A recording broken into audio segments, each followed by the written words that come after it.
Few countries of the world exist in vacuums. Nearly all swim in large ponds, interacting constantly with other powers, smaller, larger, and peer. The European geography. Europe is a land of contrasts. The majority of Europe's population lives on the aptly, if not particularly creatively named North European plain. The portion of the coastal plain in Europe proper is one of the world's narrowest, less than 300 miles at its widest point in Germany. But it is also one of the world's longest, stretching over 1,500 miles from the Pyrenees in southern France to the Belarusian border.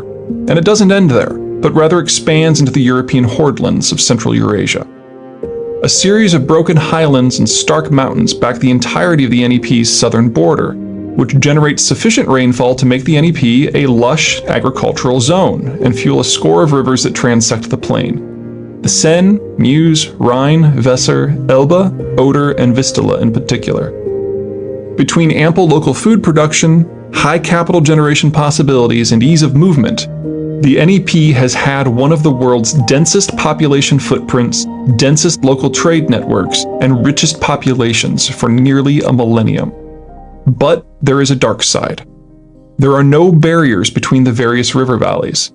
The easily crossed nature of the plain condemns the people of Northern Europe to be constantly in each other's faces. Every country's heartland is their neighbor's borderland. Civilization may come easily to Northern Europe, but so does competition. Success and security for one would mean want and instability for all others. The all-or-nothing nature of that simple fact has led to some of the world's most infamous wars being fought among the NEP powers in their efforts to carve out some security for themselves. Peninsulas and mountains riddle the lands around the plain. The Iberian Peninsula, home to Spain and Portugal, lies south and west of France across the Pyrenees.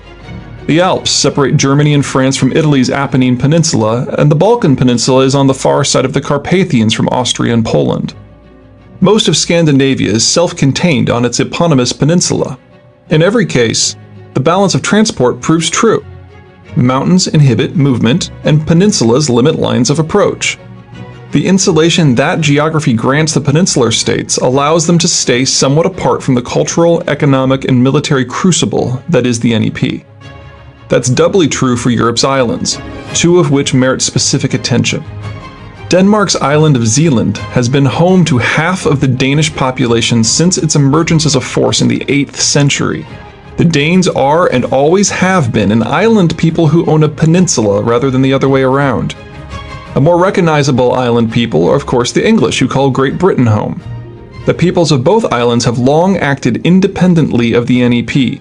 The strongest tie that binds the peninsulars and the islanders together is a fear that someone on the NEP might actually emerge victorious from the perennial competition. Should that ever happen, the richness and might and power of the plain would no longer be spent on local feuds, but instead be available to surmount the geographic barriers that have long protected the peninsular and island peoples.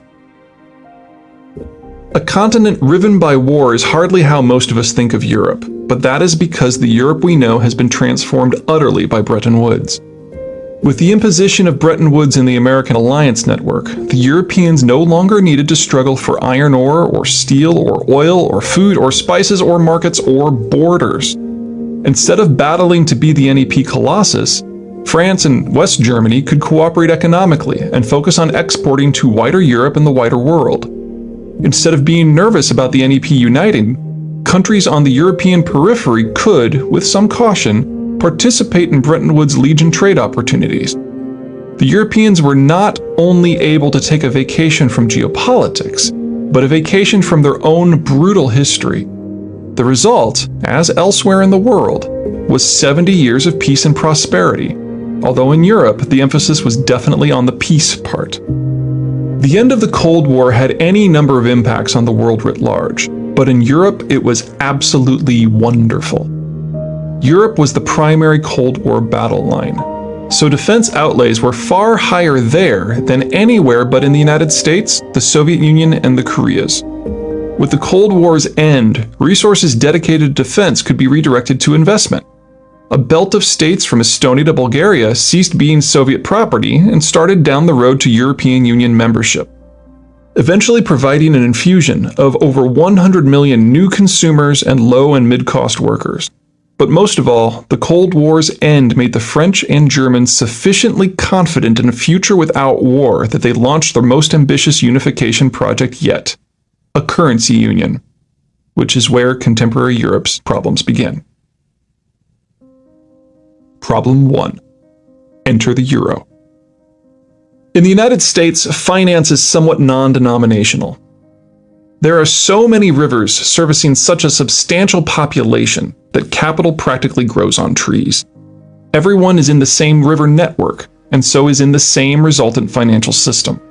It is considered perfectly normal for a Nebraska bank to fund a Vermont mortgage or a Georgia credit union to enable credit card use in Idaho. Not so in Europe.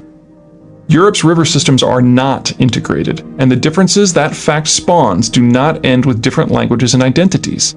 French trade travels on French rivers with French profits deposited in French banks where they are used to further French goals. Rivers, trade, and banks are all considered national assets. As one would expect from any such national asset, the banks' responsibilities are first and foremost to look out for the interests of the state. In 1992, the Europeans may have committed themselves to launching the euro era, but they never united their disparate financial and banking systems into a cohesive whole. That split is the root of the European financial crisis. Once again, it comes down to the balance of transport, but this time from an economic rather than a strategic point of view. The balance of transport isn't easily swayed by political agreements, even ones as potent and far-reaching as Bretton Woods. The NEP remained the economic hub of the European wheel.